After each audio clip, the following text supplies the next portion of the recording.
How about your appointment as PCSO General Manager? I applied for the position, Mr. Chair. Who was the appointing authority? The President, Mr. The Chair. President was the one who appointed you. At kanina po sinabi nyo na nag-retire kayo ng maaga. Yes, Mr. How Chair. early did you retire from the PNP to accommodate the appointment in PCSO?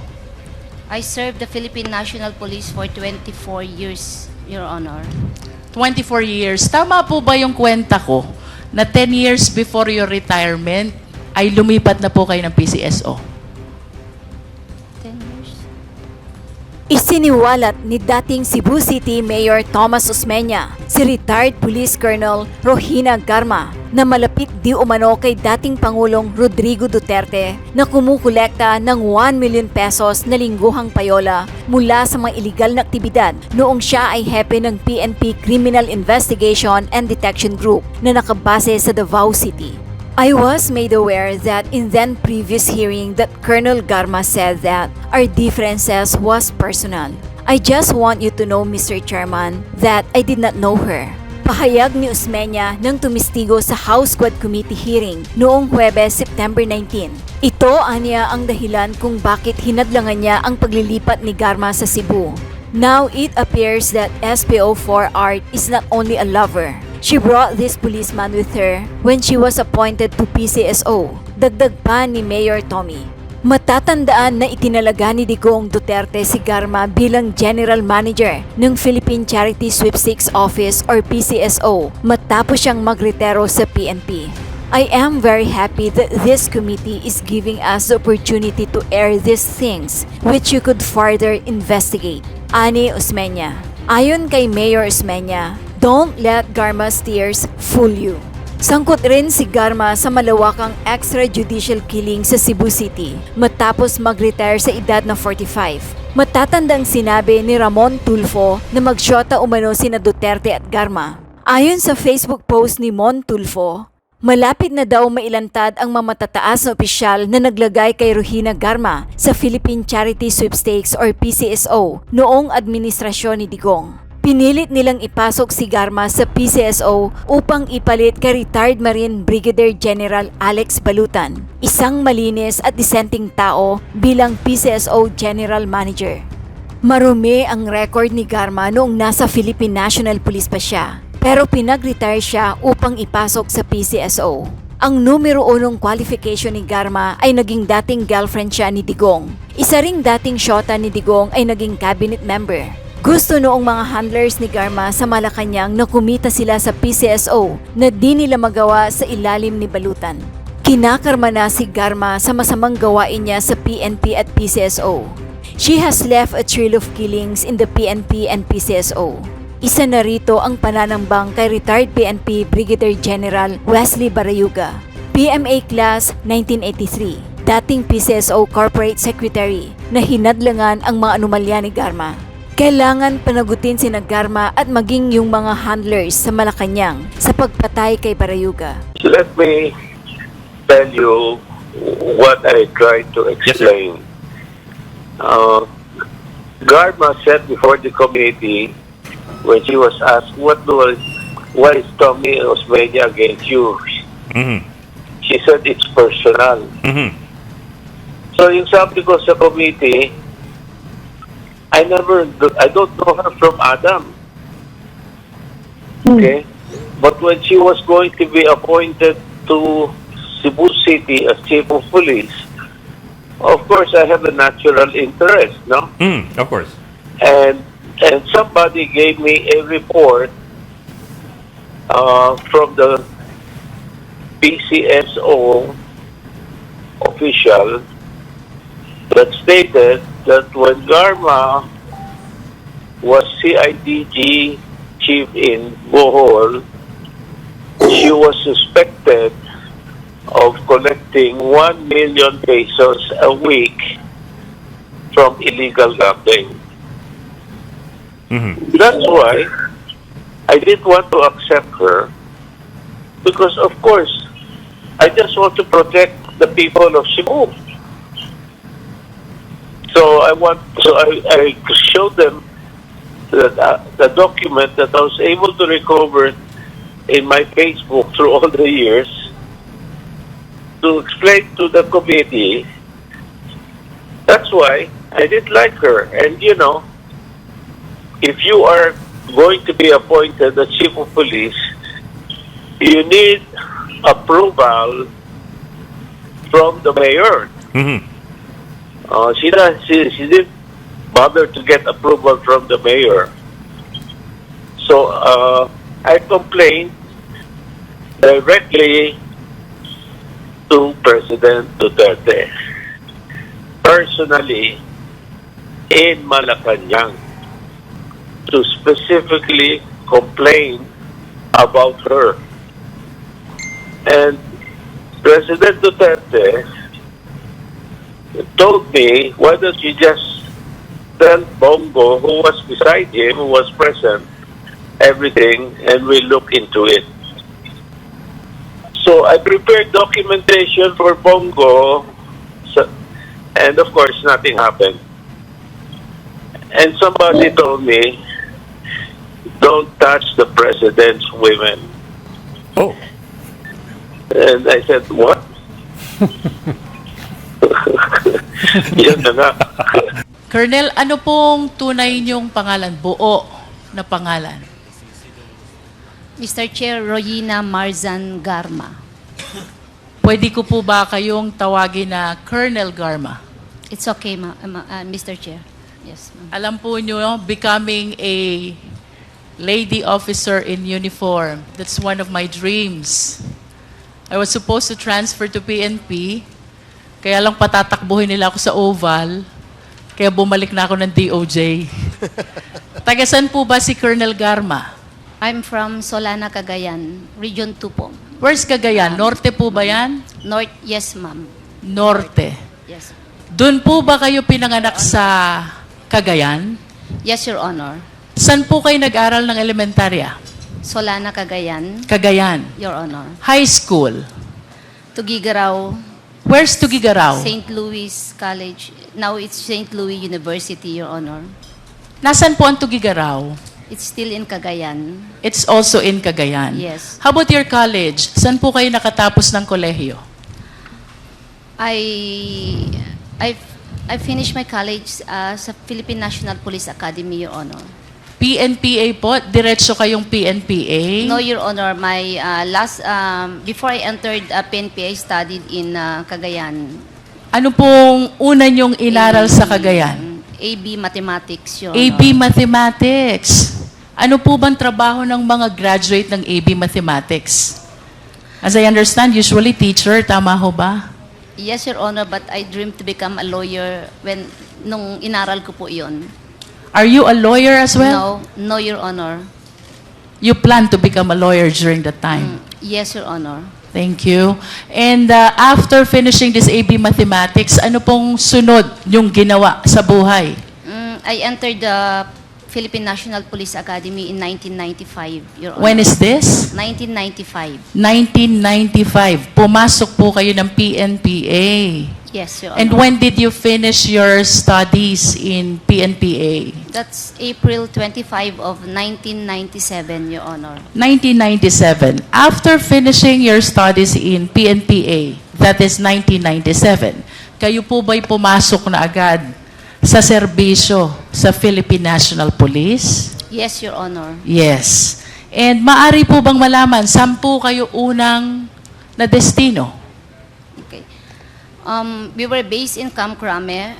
We were made to choose kung ano pong region ang gusto namin. 3 po ang hiningi sa aming region during the time. So, pinili ko po ang Region 11, Region, I think, 13, and then Region 2 was my last option. Based on my research, Colonel Garma, 1996 to 1998, kayo po ang anti-vice unit head ng Davao. No, Mr. Chair, it's from 1997. So this is 97 to 98. That's October. Yes, and you will agree with me during that time, kakagraduate nyo lang from PNPA. Somehow. Yes, Your Honor. And after this assignment, ano pong sumunod? I was the Chief of the Women's Desk of Davao Saan City. po ito? Davao City Police Office.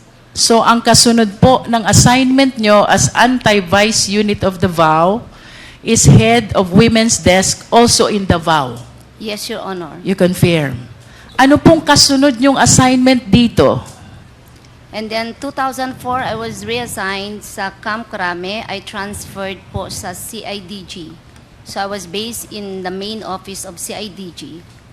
How come based on my research, kayo daw po'y pauli-uli? Manila CIDG and Davao CIDG. How true is this? Yes, Your Honor. In 2004, I was reassigned to Camp Crame. So change of unit po from PRO, Police Regional Office 11, I was transferred to a National Support Unit, which is the Criminal Investigation Detection Group. If I based may in Camp interrupt, Crame. Colonel Garma, you Your Honor. confirm na 2004 to 2007, for quite some time kayo nasa CIDG Manila and for quite some time nasa CIDG Davao. Tama po ba yun? I Yes, was in that's what you're saying. I was in CIDG Manila until, I think, June of 2005. And then, How about before and after June 2005? Where were you? seldom po ako bumabalik ng Davao. But at least bumabalik po kayo ng Davao. I cannot recall if I returned, only when I attended the wake of my mother-in-law during that time, Mr. Chair. To proceed, Mr. Chair, after po nitong CIDG assignment nyo, saan po kayo sunod na na-assign? Bumalik po ako ng Davao City Police Office. Ano pong Region taon 11. nito? That's sometime 2009. 2009. Mr. You Chair. confirmed that you were the police admin officer of Davao City? Yes, Your Honor. What happened next after this? Saan po kayo sunod na na-assign? Almost 3 years after, I was assigned as station commander of Sasa Police Station. That's Station 4 of Davao City Police Office, Mr. So you Chair. confirmed that 2011 to 2016, kayo po ang station commander ng Sasa, also in Davao. It's not until 2016, Mr. Chair. It's Maybe until 2015. 2014, and from 2014 to 2015, that's Santa Ana Police Station of Davao City Police Office. But So- again, Santa Ana is likewise in Davao. Yes, Mr. Chair. And what happened after the Santa Ana Davao assignment? January, I was issued an order to undergo police officers senior executive course. I And was do you relieved. confirm, 2016, kayo po ang CIDG Director ng Davao Province? No, no. So Your where Honor. were you in 2016? I was undergoing a mandatory training. And Your after the Honor. mandatory training, where did you go? January of 2017, I was designated regional chief of CIDG Region 7, Mr. Chair. Where is Ano? that? Region 7. What Cebu. province is this? Cebu. Cebu. Was there no time during which you were assigned as CIDG Director of Davao? Never, Mr. Chair. Okay. And after your assignment as Chief of Police of Cebu City, no, CIDG Director of Cebu City, 2017, saan po kayo sunod na na-assign? Director of Cebu City Police Office. 2018, Director of Cebu City Police Office. And after your stint as Cebu City Director of Police, ano pong sunod ninyong pinuntahan? I retired early and I applied for the position of General Manager of the Philippine Charity Sweepstakes Office, Mr. Chair. Can you please share with us, ano po yung exact date na kayo ay na-appoint as General Manager ng PCSO? I think that's July of 2019. I think 2019. July 15, 2019. Mr. Tama Chair. po ba? Yes. Balikan ko po yung naging career nyo sa Davao. At ako po'y medyo Napapaisip lang, kayo po'y taga-Norte, kayo po'y taga-Cagayan, bakit po kaya kayo'y dito sa Davao halos nag-spend ng inyong career in PNP? Tama po ba yung observation ko? Yes, Almost Your your Honor. entire career was spent in Davao. Yes, Your Can you Honor. describe to us, ano po ba ang peace and order situation sa Davao from 1997 until 2015? It is very peaceful, and it is one of the most livable city in the Philippines, Mr. Chair. Very peaceful and one of the most livable city. What do you think is the reason kung bakit po peaceful and one of the most livable city? I think because of the overwhelming support of the LGU sa police, and the social welfare of Davao City is really working You and addressing mentioned- poverty. You mentioned about the overwhelming support of the LGU to PNP. Yes, Mr. Chair. Yes, Of Your course, Honor. it is a common knowledge as early as 1988, mayor na po ang ating dating Pangulo, former President Rodrigo Duterte. Yes, Would Your you agree with me if I would say na kaya po peaceful at livable ang Davao is because of the leadership of the former President? Yes, Your Honor. You agree? Yes, I agree. And would you agree with me also if I would say, kaya po kayo nainganyo na dito manatili sa Davao, nagustuhan nyo ang leadership ng dating Pangulo sa Davao? No, Your Honor. So what is the reason? My ex-husband is from Kidapawan. Where's Kidapawan? That's Region 12. And It's near Davao. Yeah, and he convinced me that Davao is better than I Cotabato understand. or Region 13. Colonel, of course you will agree with me that generally speaking, ang mga mayors po, may discretion yan. Kung sino yung mga police officers na magse-serve sa kanilang area of jurisdiction. Sumasang-ayon po ba kayo? Yes. That is a Yes, common Your knowledge. As a matter of fact, noon pong kayo na-appoint 1997 to 1998, anti-vice unit head of Davao. Hindi po ito mangyayari without the conformity of the former president. Tama po ba? Because he is the mayor. No, And the mayor can say, I want someone else. No, Your Honor. I No? earned it, Your Honor. Okay. How about your appointment from 1999 to 2004 as head of Women's Desk of Davao? Don't you think ito po'y idinadaan at ikinukonsulta sa mayor before an officer is assigned?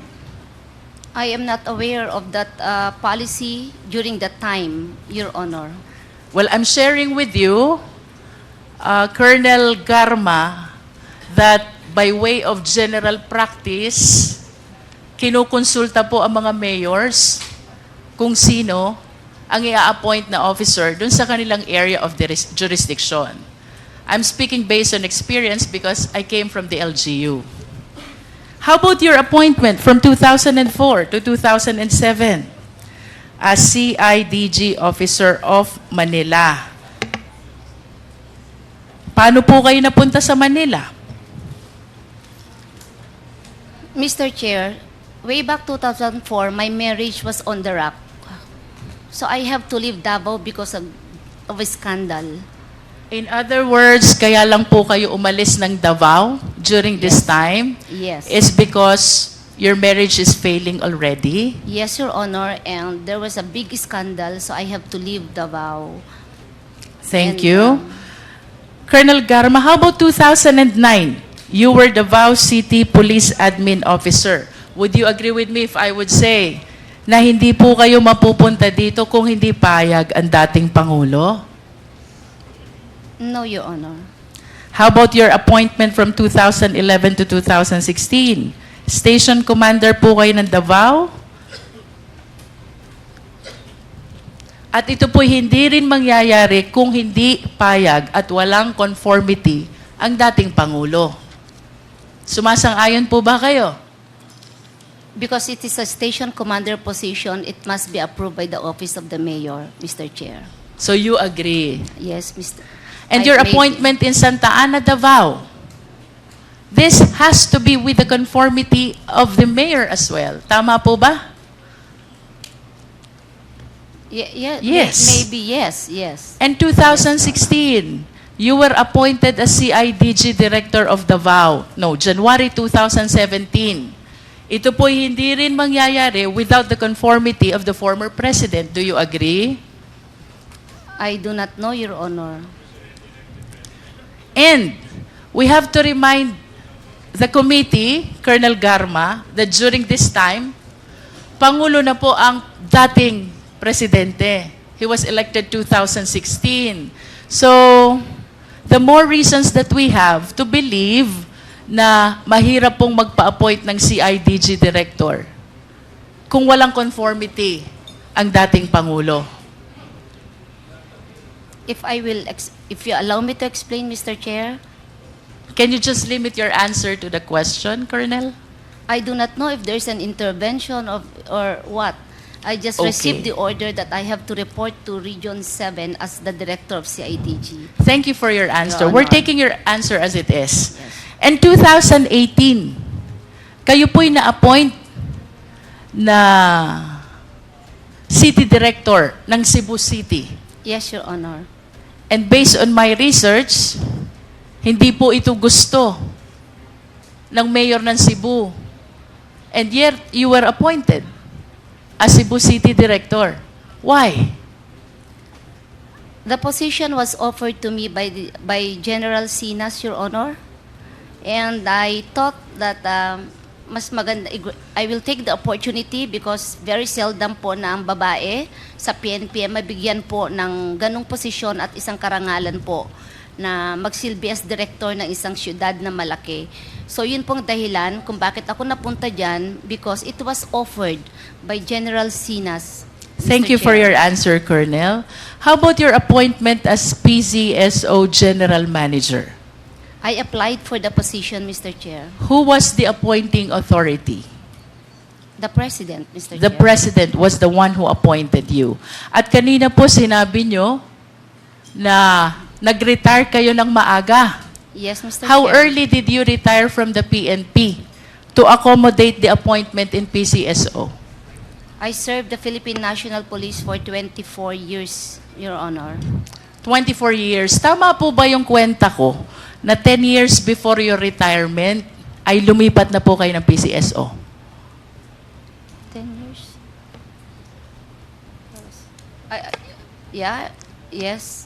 Before I'm the correct. mandatory retirement, Mr. Chair. Okay Your po. Honor. At kayo po ba'y sasang-ayon sa akin if I would say, nang inaral nyo nung kolehiyo, AB Mathematics, Leadership Course, and Public Safety, these are all alien to the function of being a PCSO General Manager. Malayo, di ho ba? I don't agree, Mr. Chair. We're taking your answer. Nonetheless, Mr. Chair, Colonel Garma, the reason why you were appointed for PCSO General Manager is because the President trusted you that you can discharge the function of this office. Tama po? Possible, Mr. Chair. Otherwise, hindi po kayo i-appoint kung hindi po kayo pinagtitiwalaan ng Presidente. Tama po ba? It's possible, Mr. Chair. And I wish to maintain my statement, Mr. Chair, na bago po ma-appoint ang isang opisyal ng PNP sa isang area of jurisdiction, as a general practice, we always consult the LCE or the local chief executive. In other words, Madam Chair, Mr. Chair, I wish to state that the reason why almost the entire career in PNP of Colonel Garma was spent in Davao, the reason why he was appointed in Cebu City as City Director, and the reason why he was appointed as PCSO General Manager is because pinagtitiwalaan po siya ng ating dating Pangulo, former President Rodrigo Roa Duterte. You need not answer this question, Colonel Garma. Tanong ko po sa inyo, do you trust the former president in the same way that he trusted you? Pinagtitiwalaan nyo din po ba siya kung paano niya kayo pinagtitiwalaan? Mr. Chair, can you, in what aspect, Mr. Chair? If I want that to be clarified. It's a Siguro, very let vague us talk question. about your career in the PNP. Let us talk about your position as General Manager of PCSO. Kayo po'y pinagtiwalaan ng Pangulo, dahilan kung bakit kayo naging matagumpay sa inyong career sa PNP. Kasama na po yung appointment nyo as PCSO General Manager. Ang maliwanag po, Colonel, malaki ang tiwala sa inyo ng dating Pangulo. You need not answer that. Ang tanong ko po sa inyo, kayo po ba nagtitiwala din kay Pangulong Duterte?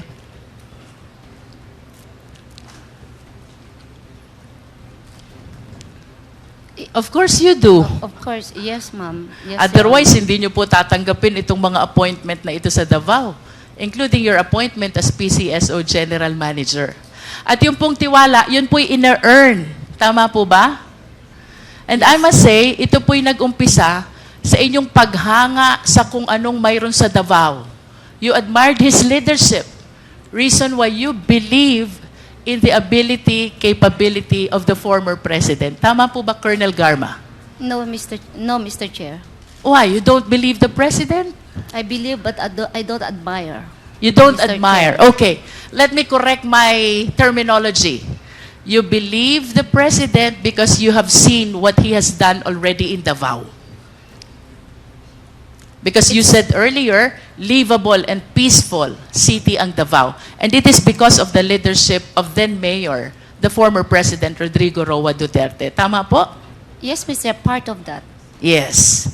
And kasama po sa paniniwala nyo sa leadership, you also believe in his programs.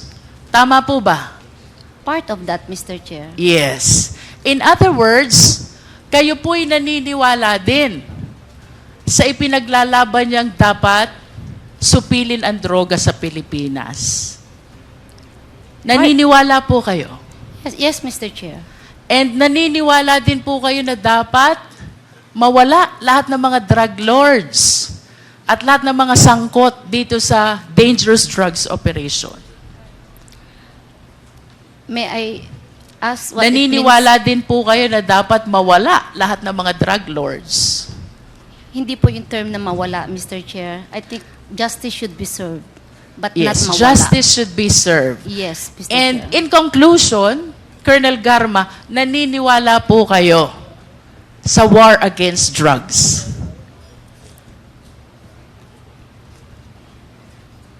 I believe in the part ng program. Kasi po, if I can explain my answer, Mr. Chair, Wait, there's ilang parte ho ba mayroon ang program ng war against drugs?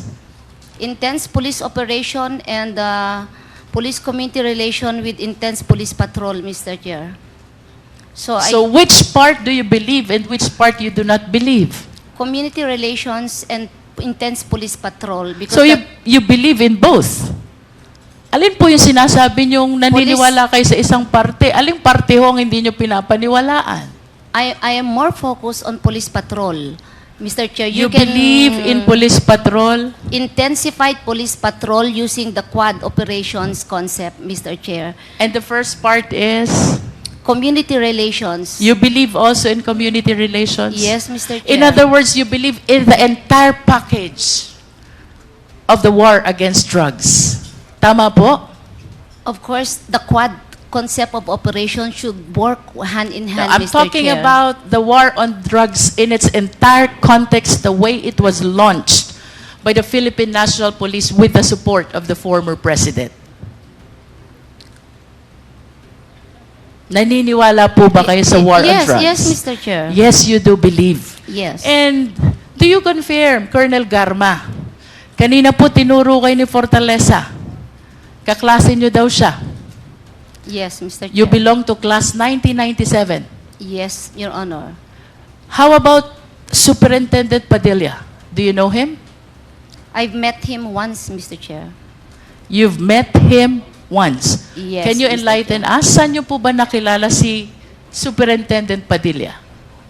Your Honor, I met him when I passed by at CIDG 11 sometime in 2016. And can you tell us the reason why you passed by in CIDG 11 in 2016? We are actually preparing for our thesis, and Your Honor, my subject is about the interagency what's this response or on illegal drugs. So I have to pass by there, and I would like to get some documents for my research. So it's And- about the thesis. Yes, The Mr. reason why you happen to see Yes, Mr. Chair. Superintendent Yes, Your Honor. Padilla. Yes, The Your reason why Honor. you were in CIDG 11 is because of thesis. Yes, Your Honor. But can you enlighten us, why was Superintendent Padilla there in the office? Was he part of the thesis? I do not know, Your Honor, why he was there. But you told us that you met him there. Ano pong dahilan nandun si Superintendent Padilla? Nung po dumaan ako, Your Honor, it is, nasanay po ako sa courtesy to pass by the office of the head. Who was the head during the time? It was Colonel Leonardo. So, can you again tell us what year is this and month if possible? I think it's just July of 2016. In I'm other not words, very you sure, Your confirm Honor. that one time in July of 2016, you happened to meet Superintendent Padilla and Colonel Leonardo. I You do not- confirm that? I Yun na do po not- yung sinabi nyo kanina. Yes. Nag-pass by kayo. Yes, Your Honor. I You passed confirm by. that? Yes. Yes. Kanina po you also admitted kaklase nyo si Fortaleza. Do you recall any incident na dinalaw nyo si Fortaleza sa Davao Penal Farm Colony? Yes, Your Honor. When was this? I think it was also July of 2016, Your Honor. July ulit. So yun pong pagkikita nyo kay Colonel Leonardo, it was because of your thesis. Ano naman po ang dahilan at nakipag... Yes, Your Honor. How about having called Fortaleza? No, Your Honor. Hindi nyo po tinawagan si Fortaleza. Never po. Okay. July 2016, na-meet nyo po si Superintendent Padilla at si Colonel Leonardo sa CIDG. And then July 2016, dinalaw nyo po ang kaklase nyo si Fortaleza. During that time, nakadetain siya sa Davao Penal Farm and Colony. Kasama nyo ang kaklase nyong si Grijaldo at ang dati nyong asawa si Colonel Villela. Yes, Your Honor. Tama po ba? Yes, Your Honor. Nasaan po kayo Mr. during Chair. this time? Pakiulit lang po yung sagot niya kanina na ang sabi niya, never na tinawagan niya si Jimmy Fortaleza. Never. Pakiulit nga po yung sagot niyo. Can you please mention again, articulate again your answer to my earlier question? May naaalala po ba kayong pagkakataon na tinawagan nyo 2 beses si Fortaleza? 3 pa nga yata eh. Wala po ako Mr. Chairman, naalalang... Mr. Chairman, before, Yes. just quick lang po, Mr. Chairman. I just to remind Colonel Garma, you're under oath. Yes, Mr. Chair. If we prove that indeed you're lying, we might cite you in contempt. Yes, Mr. Chair. Thank you, Mr. Chairman. I'm about to wind up, Mr. Chair. During this time, July 2016 and August 2016, nasan po ang assignment ninyo, Colonel Garma? I was undergoing schooling, so I don't have a unit or assignment, Your Honor. Wala pa po kayong unit assignment. Yes, wala po akong office, wala po. But considering that almost your entire career was spent in Davao, I think it is reasonable to believe na kahit papaano, alam nyo po yung mga nangyayari sa Davao. Somehow, yes. Yes or no? Hindi ho lahat, Mr. Chair. Your Some. Honor. Would you say yes? Your Honor, hindi kasi ako mahilig lumabas, magkipag-socials. Okay, let me be sometimes I'm not specific, even Colonel updated, Garma. Except kung trabaho ko po yun, Mr. Did Chair. you come across the killing of 3 Chinese nationals in Davao Penal Farm and Colony? Of course, nabalita po narinig namin, yes. Saan niyo po nabalita? Hindi ko na po ma-recall, but napag-uusapan Sino pong kausap niyo sa usapan na sinasabi niyo?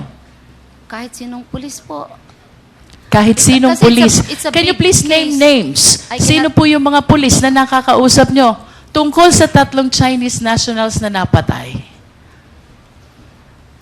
3 Chinese drug lords na napatay po sa Davao Penal Farm and Colony. Wala, kahit sinong pulis na magsasabi na, may namatay na Chinese dun sa loob. Oh, really? Sino yun? Ganun lang po. Sabi nyo But I po, ang cannot daming recall. pulis. Can you at least name names? Name a few of them. Na nakausap nyo at nagsabi sa inyong may napatay na 3 Chinese drug lords sa Davao Penal Farm. During that time, I was undergoing schooling, Your Honor. So Yes, but probably mga earlier you classmates said, namin. Colonel Garma, that you were aware because pinag-uusapan ninyong mga pulis. Now tell us, I cannot- sino po yung mga pulis na nakausap nyo? Hindi ko na po maalala, Mr. Hindi nyo na po Maraming maalala. pulis po. It's very impossible na hindi maging news po yan at hindi pwedeng pag-usapan, Mr. Chair. Precisely, Colonel Garma. Yes, Maraming salamat po. I am done for now, Mr. Chair. Thank Mr. you, Chairman. Congresswoman Luistro. Yes, Just Congressman quick lang, Paduano. Mr. Chairman, because when Colonel Padilla was asked to pinpoint Colonel Garma, hindi niya pa daw na-recognize. Then, nung second question, sabi niya daw nagbago ng muka. Okay, ito, Mr. Chairman, I have a picture with Colonel Garma, together with the President, Duterte. Old picture to, Paki-ano lang po, paki-confirm na if indeed this is the picture. Ito yung Garma na kilala mo dati. Comsec. Kasi walang salamin yan. Hindi nakasalamin eh. Nakasalamin na ako. Anyway, paki-confirm lang. Hindi ako, Comsec. Comsec dito, kay Colonel Padilla.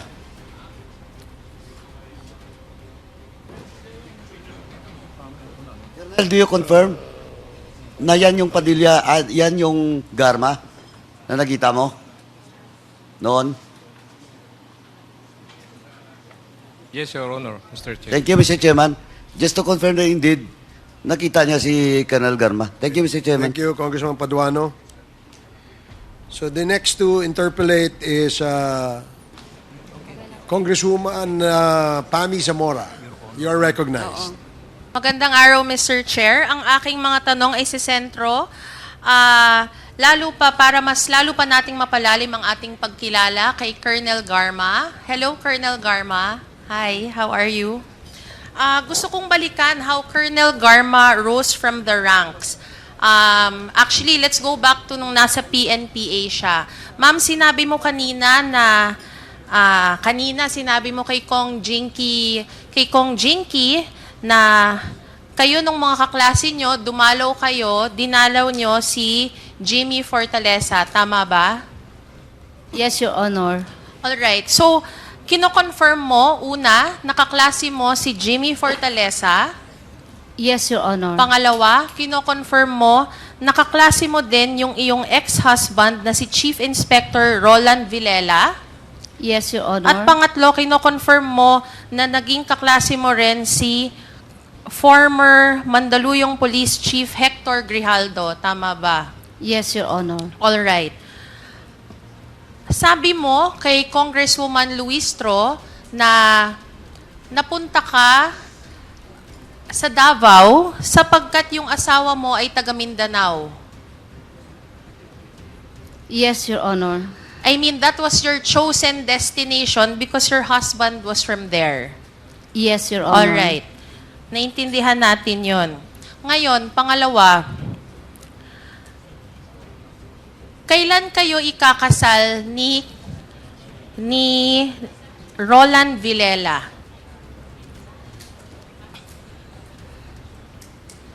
Kinasal. I, October 18, 1998, Your Honor. All right. And many news articles are going to say that you had encountered marital problems. Am I correct? Yes, Your Honor. All right. And there will be a news article that will say that when your husband encountered a scandal, and I quote, it says here, Garma stood by Villela and even asked then Davao City Mayor Rodrigo Duterte not to banish her husband from the Davao region. Is that correct? No, Your Honor. All right. Mali pala itong news article ko. Okay, so anong nangyari? There are many, if not countless, articles about your husband stating na tama naman na pinagtanggol mo siya at nanindigan ka. Siyempre bilang asawa, pinaglaban mo yung spouse mo. Anong nangyari nun? Hindi mo ba siya inilapit kahit kanino? No, Mr. Chair. Can I make a statement, Mr. Chair? Can you just answer our question, please? Hindi mo ba siya... It's understandable that we stand by our spouses. Wala pong mali doon na yun po ang... Kung ang sagot niyo po ay oo, wala naman pong mali doon. Naiintindihan ko po yun completely. Asawa niyo po yun. So, nilapit niyo po ba ang problema ng asawa niyo sa kung kanino man, lalo't higit kay former Davao City Mayor Rodrigo Duterte? No, Your Honor. All right. So, hindi mo siya nilapit kahit kanino? No, Your Honor. Okay. Thank you. Ngayon,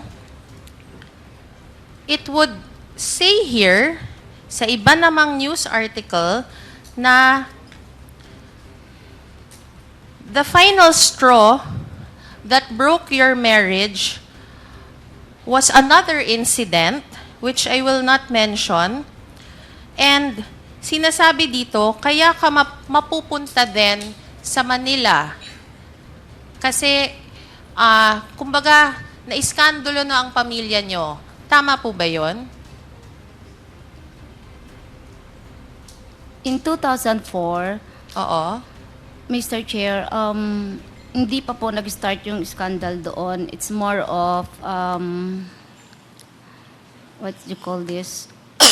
I have to have a space, Mr. Chair. Oo, space. Naintindihan natin yan. Okay, go on. And then, nung nasa Manila na po ako na-assign, I have to bring my special child, my only daughter. And since I am alone, I have to leave my daughter sa Cagayan with my mother who was during that time na-stroke, and my father who is nag-aalaga po ng special child na bunso naming kapatid. So I have to travel from Manila to Cagayan every 2 weeks just to check my daughter. So nakita ko po na mahirap po ang maging single mother. You have to commute every day from Bikutan to... Na-hold up pa nga ako eh. Dahil dyan sa pag-commute ko araw-araw, my service firearm was nakuha pa ng hold-upper. And it was really very, very difficult for me. So sabi ko, I've decided na yung anak ko nahihirapan din and my parents, I decided to go back sa Davao and face yung marital problem ko, and that since nandun po yung conjugal house namin, I have to go back. Alright. So that's the very reason na kailangan ko bumalik. If I am alone during that time, I can make it in Manila. But since I have a daughter, Because of your daughter. na may special need po, at mas mababa po ang cost of living sa Davao, nandun po yung mga therapies. And I think, sabi ko, it would be best for my daughter if I will go back. Anyway, I can handle pa naman yung situation ng marriage ko. Yun po yung naging reason kung bakit bumalik po ako ng Davao. Wala na pong ibang rason, Mr. Chair. All right. Patungkol sa, I'm sorry to bring this up, ma'am. There's an article and it's and the title is very noteworthy. The title says, a second chance Villela, overcoming a colorful past, starting out with a clean slate. Napakaraming kinukwento dito sa mga pinagdaanan ng iyong dating asawa, ma'am. Ang tanong ko, sino ang mga tumulong sa asawa mo na kahit sa dinami-dami niyang pinagdaanan, napakaraming kontrobersiya, ay na-appoint pa rin po siya sa Iloilo na maging chief ng Iloilo Police Provincial Office? Mr. Chair, I think he earned that. Mr. Chair, kung makikita niyo yung kanyang service record, matalino po siya, marami pong training, very competent, nagtatrabaho po siya na maayos. So I think he earned that position, Mr. Chair. All right. So you completely deny? Are you telling me you're completely denying that you went to and you sought the help of former Mayor Rodrigo Duterte to somehow help your husband? Hindi po totoo yan, Your Honor. So anong totoo? Wala kang ginawa para matulungan yung asawa mo? Wala po, Your Honor. He earned it, Your Honor. He earned what? Whatever po yung positions na nakuha niya, he earned it. Despite having very scandalous cases? I don't... kaya nga he earned it. He knows his way up, Mr. Chair. He surely would know his way out. So hindi mo siya, ma'am, talaga tinulungan. Because countless articles, merong Rappler, iba't iba pa, nagsasabi dito na naging hingahan yun ng sama ng loob nung panahon na yon si Mayor Duterte. And thus earning his trust. No, Your Honor. All right. Ngayon, ma'am, mabalik po tayo. Nung first assignment niyo po, nabanggit niyo po ang first assignment niyo ay bilang, ano nga po ba ang first assignment niyo, ma'am, sa Davao? I was the team leader of the anti-vice unit. No, my first assignment was I was the chief of the HRDD, All right. Human Resource Doctrine Development under admin branch of Davao City Police Office. That was my first assignment po sa Davao City. So all your stints in Davao are within the city? The city of Davao? No, Your Honor. Okay. Saan-saan sa Davao ito? When I was with CIDG 11, I was assigned at Davao del Sur as the provincial officer, team leader of CIDG, and then Davao Norte as team leader of the provincial office of CIDG 11, Your Honor. All right. All right. So, nung naging CIDG po kayo, sino po ang naging appointing officer nyo?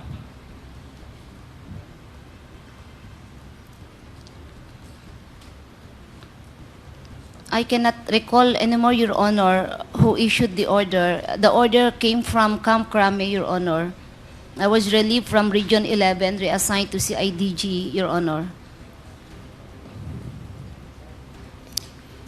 Nung iba niyo pa pong appointments, sabi niyo Davao del Norte, ano pa po? Davao del Sur, Your Davao Honor. del Sur. Sino naman ho yung mga appointing officers niyo doon? When I was assigned as team leader of CIDG Davao del Sur, it was signed by Colonel Mungao.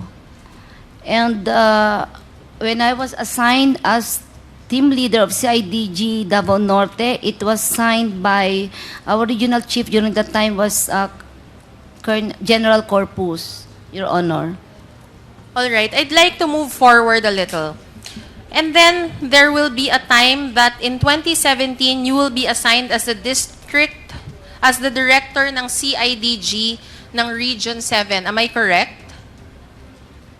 Yes, Your Honor. All right. And later on you'd become the director ng Cebu City Police Office. Yes, Your Honor. And kanina nabanggit ni Congresswoman Luistro that somehow hindi naman natutuwa sa inyo si Mayor Tommy Osmeña, and he was very, very vocal with his, how do I say it, dislike sa presensya nyo doon. Tama ba? Yes, Your Honor. So, if you were not Mayor Osmeña's choice, you're even quoted as saying na umabot kayo sa punto na nung unang buwan nyo sa posisyon, gusto nyo na po mag-resign. Ang tanong ko, what made you stay as the Chief of Cebu City Police?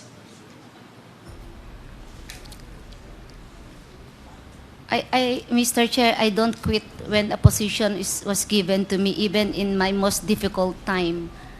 I'm sorry, So, ma'am. Sorry, pakiulit. Your Honor, hindi po ako nagkikwit. Kung binigyan pa ako ng task na medyo na-challenge po ako. The position was offered to me by General Debold Sinas. I have high regards and respect to him. Yes. So when the position was offered, sabi ko, okay sir, OIC lang po ako, never po ako tinanggap as director. So until I retired, officer in charge lang po ako, Mr. Chair, Your Honor. Alam mo, ma'am, saludo ko sa inyo kasi kahit hindi maganda yung relasyon nyo kay Mayor Osmeña, nagstay kayo kasi napakahirap yon para sa ating mga kapulisan na hindi sila gusto nung kanilang local chief executive. Napakahirap po makipag-coordinate, magtrabaho nang hindi ka talaga gusto at nagpapa-interview pa yung mayor ng kanyang dislike sa inyo. Kaya napakahusay niyo po. Ang tanong ko, ma'am, nung panahon na po yun na nasa Cebu ka, sino-sino po ang mga sumusuporta sa mga programa niyo noon sa Cebu? Total, the mayor wasn't cooperative with you. Yeah. Our regional director, who was General Debold Sinas. Si Debold Sinas? Si Debold Sinas yung naging SPD nung una, naging NCRPO? Yes, and there was, yes, Your Honor. Oo, tama. Yes, Your Honor. Naging PNP chief ba? Naging chief PNP rin, tama? Yes, Your Honor. And then, ma'am, ang tanong ko, there is another Rappler article about you. And the title, let's just base it on the title. The title says, Cebu City Police Chief Royina Garma, Mayors Hated, Duterte's Trusted. May I ask you, why would the article give such a bold title? Bakit po kaya kayo ang pinapangalan ng trusted ng ating Pangulong Duterte? I do not know, Your Honor. It's impossible that you don't know the answer to that question. Bihira po mabanggit na ang isang tao ay ganun-ganun na lang ang pagtitiwala at ganun na lang ang sinasabi sa mga news articles about you. Na the news articles specifically say na kung ano man ang galit sa inyo ng mayor ng Cebu City nung time na yon, gano'n na lang talaga ang tiwala sa inyo ng Pangulo. Kaya ka nagstay doon. Bakit po kaya, ma'am? Mr. Chair, I do not know why that writer wrote those articles, Mr. Chair. Ang dami palang mali na na-google ko, ano? Alright.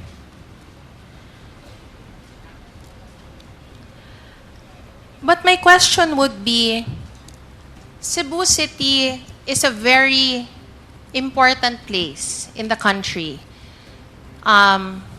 It's like napakahalagang lugar, napakalaking lugar. Bakit po kaya kayo ang nilagay doon?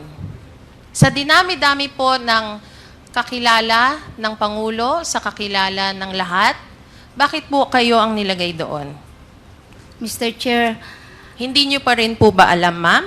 Mr. Chair, the position was offered to me by General Sinas, Mr. Chair. Bakit po kaya? That I do not know, Mr. Chair. Malabang ibang choice, ma'am?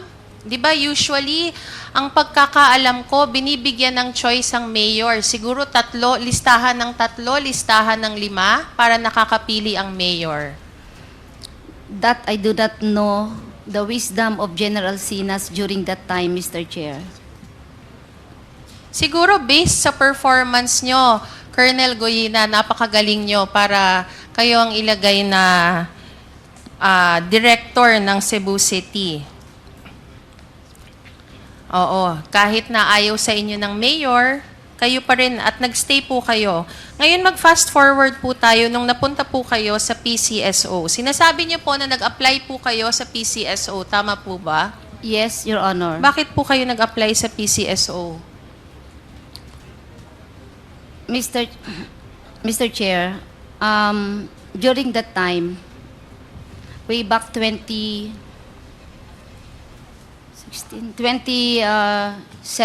po, prior to that, my daughter was diagnosed with dyslexia, bipolar po siya. Okay. And nagkaroon po ng problema sa school. I was the regional chief of CIDG 2017, that was August. Nagka-problema po siya, I have to pull her out from school. All right. Na homeschool po siya, dinala ko po siya sa CIDG para maalagaan ko po siya. Kasi hindi ko siya pwedeng iwan sa father ko, he's old already. And my brother is a special child. It is too much for my father, who is 75 years old. So I have to bring my daughter with me sa CIDG, and doon po kami natutulog and everything na po sa dilapidated building po ng CIDG. Yes, oo. So I realized that which is better, my career or my daughter. So sabi ko, option ko yung daughter ko, sabi ko. So during that time, nag-iisip na po ako to leave the service and maybe find a less demanding job. Kasi very demanding po ang police work. Alright, ma'am. Naiintindihan po kita. I mean, everyone has, naiintindihan natin yan na, you had to take care of your family. But of all agencies, bakit po PCSO yung napili nyong applyan? Napakarami naman pong ibang pwede nyong applyan na trabaho. Bakit po PCSO? And hindi po ba kayo, tulad ng sinabi ng iba, na nanghinayang dun sa tenure nyo? Yeah. Actually, Mr. Chair, during that time, there are already news about the allegation of corruption sa PCSO. So nung babasa po ako ng article, sabi ko, tignan ko nga ang charter, inaral ko po ang charter ng PCSO. So nakita ko, dalawa lang ang primary work ng PCSO. That is lottery and charity. Sabi ko, kaya ko gawin ito. Second, the only law that I should master is anti-illegal gambling law. So sabi ko, kaya ko gawin ito. So naisip ko, kaysa papasok po ako sa ibang work that is law enforcement related, hindi ko naman maalagaan ng anak ko. Kailangan na naman po niya ng aking panahon. Wala po kaming Pasko, wala kaming New Year and everything. So sabi ko, I think I can do this. Paano po kayo nag-apply sa PCSO? I submitted my letter. Paano po ba yun? Kasi I'm very curious. I'm sincerely curious how one applies. Do you give a letter? Do you give your, ano bang tawag doon? Personal data sheet? And where do you go? I submitted my application. Where? To whom? To now Senator Bongo. To Senator Bongo. Yes, Mr. Chair, Your Honor. I wrote a letter addressed to the President applying for the position. So personal niyo pong kakilala si Senator Bongo or lumapit lang po ba kayo? Lahat po ng pulis sa Davao kilala po si Senator Bongo. So kilala niyo po si Ako din naman po, kakilala ko si Senator Bongo. Yes, Bongo. Mr. Chair. Wala pong pulis hindi nakakakilala sa kanya, lalo na po officers, Mr. Chair. All right. So lumapit po kayo kay Senator Bongo at sinabi niyo, was he senator this time or he was still SAP? I think staff is still the staff of the President. Nung special assistant pa siya. All right. So anong sabi sa iyo ni Senator Bongo? Babasahin daw ni President. Babasahin ni President and obviously nabasa niya kasi ikaw ang napiling general manager. Tama po ba? Yes, Mr. Chair. Yes, Your Honor. And were there any specific orders nung naging general manager na po kayo ng PCSO? Yes. Were you on your own? How did that go? The instruction is tulungan ko lahat na mahihirap despite ko anong political color, kailangan pantay ang trato. And those instructions came from who? The President, Mr. Chair. So, Did you have a meeting with the President? Yes, Mr. Chair. Kami sa PCSO with the board, we have a meeting. You have a Mr. meeting Chair. with the President? Because the PCSO is under direct supervision ba ng anong ahensya? We are under the office of the President. You are under the office of the President. All right, Mr. Chair. I Chair. believe I've established a lot of, from the various positions held by Colonel Garma, and I look forward to learning more during this hearing about the actual depth and intricacies of her relationships with the numerous resource persons who have mentioned her in the countless hearings. Thank you, Mr. Chair, and I yield to the next Mr. Chair. interpolator. Okay, Thank you. thank you, Congresswoman Pami. Mr. Chair. Congressman Akop, Chair. Akop. 2 points regarding the questions raised by the Honorable Zamora. Number 1, Madam Garma, nagkaroon ba ng kaso yung iyong asawa?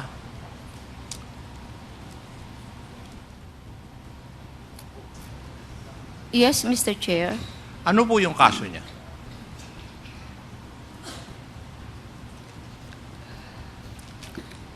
Mr. Chair, Please reply. it's not my case, Mr. Chair. It's his case. Asawa mo siya eh. Di alam mo dapat. Ano yung naging kaso niya? Rape, Mr. Chair. Ano po? I think it's rape, Rape. Mr. Chair. And because of that, dapat ma-dismiss siya sa serbisyo?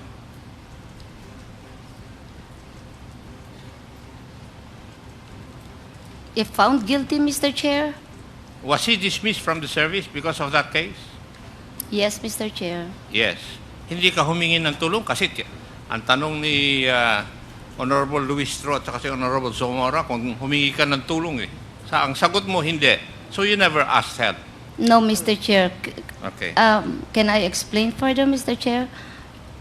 Chairman. Mr. Chair? Please limit your answer on the question Yes. and the query of the Yes. interpolator, Yes. since the question is on that issue. Yes, So Mr. Chair. you are Yeah. not allowed to explore it anymore because that was already satisfied. Okay, You Mr. answer Chair. already satisfied the Yes, question Mr. of Chair. Congressman Akop. Please proceed. Thank you, Mr. Chair. So you never asked help from anybody No, Mr. regarding Chair. the case of your husband. No, Mr. Chair. And that was the reason why your marriage was annulled. According to reports na annul No. yung marriage nyo. That's not the main reason why I That's not filed the main for reason, annulment, okay. Mr. Chair. I will But not it is venture one of anymore. the reasons, Mr. Chair. Now, when did you retire or optionally retire from the service? June of 2019, Your Honor. And when did you get appointed to the PCSO? July 15, I think July 15, Mr. Chair, Your Honor. Of 2019 also. Yes, Your Honor. So, ako, bilang kwan, napakabilis. Kare-retire mo lang ng June. Anong date ba sa June nung nag-retire ka? Hindi ko na maalala. I cannot recall. I think it's 15, Your Honor, of June. I'm not sure, Mr. Chair, but it's the same year, Mr. Chair. It's Kasi, June of 2019. Kung titignan po natin, Madam Garma, napaka-iksi yung kwan eh. Yung period when you optionally retired and when you got appointed to the PCSO. Para bang sinadya. Nag-retire ka optionally to get the post of General Manager of PCSO. Yun lang po yung tinutumbok ng mga katanungan. And this representation, I think, would also believe that na ikaw ay nag-optional retirement because you knew for a fact that you can get the position of the PCSO. Thank you, Mr. Chair. Thank you, Congressman Akop. Thank you, Mr. Chair. And I'd like to direct my questions again to Colonel Garma, if that's okay. I would just like to pick up on a few points muna made earlier. First, nung kay Congressman Johnny Pimentel, and another point that was also brought up by our colleague, Congressman Raul Manuel. The first is on the question of personal relationship to our former president. No? Sabi niyo po, ma'am, and please confirm, na you did not or you do not ask favors from any political entity, any political figure for the advancement or the enhancement of your career. Tama po ba yun? Yes, Mr. Chair. Okay. That being said, it was also, Colonel Garma also mentioned earlier na when she applied for her position, for the position of General Manager sa PCSO, she approached then Special Assistant to the President, Bongo, for the transmittal of her letter to the President, to which she was given a reply na babasahin ito ni President. Tama po ba? Yes, Mr. Chair. So, Mr. Chair, there is still inconsistencies pa rin with the testimonies or the narrations given by Colonel Garma, and we'd like to explore it even further. But to bring it back again to PCSO, so even if, sabi nga kanina ni Congressman Jay Suarez, na to give the general manager position to somebody who has no background in that same institution is unheard of or unusual. And kanina, sabi ni Congressman Raul, and I'd like to reiterate, what merits did you warrant to get the coveted position of General Manager of PCSO? Mr. Chair, yung pinalitan ko po ay isang general din po. Siguro din tanungin po natin, ano din ang, then the chairman is also a retired general, Mr. Chair, I'd like to remind again our resource person, can Yeah, we please, okay, the question I'm was, what I'm merits sorry. do you think po? That's it. DGR? I have mentioned it already, Mr. Chair, yung pong qualification ko, Mr. Chair, and then I submitted that. I applied for the position. I did not retire agad po when I applied kasi hindi ako sure kung tatanggapin po yung application ko. Hindi kayo sure, ma'am, bakit? Hindi ako sure. I'm not sure. I'm not confident. I do not know. Maybe the president, it's the choice of the president kung sino pong ilalagay. So, baka Mr. Chair, babasahin pa po I'd like yung to- aking resume. Mr. Chair, I'd like to highlight that again. So maybe the President, Yeah, he will From still his choice. study. Yeah, everybody knows it's the president, Your Honor, is going to choose. correct. So, I submitted my application and he will decide whether I am qualified or I'm not qualified for the position, Mr. Chair. So, I waited before I retired. So, Mr. Chair, Your Honor. let me again bring back to another inconsistency kasi kanina po, sabi po ng ating resource person na she relied on her merits, on her work performance, on her job to be able to get to where she is. And in this case, as General Manager of PCSO noon. And now, our resource person is now saying that it is the choice of the former president during at that time to appoint or to grant the position of General Manager of PCSO. Again, Mr. Chair, another inconsistency. And speaking of inconsistencies, let me try to bring it back sa Mag-subscribe at i-click ang notification bell para sa mga susunod na video updates. Maraming salamat po.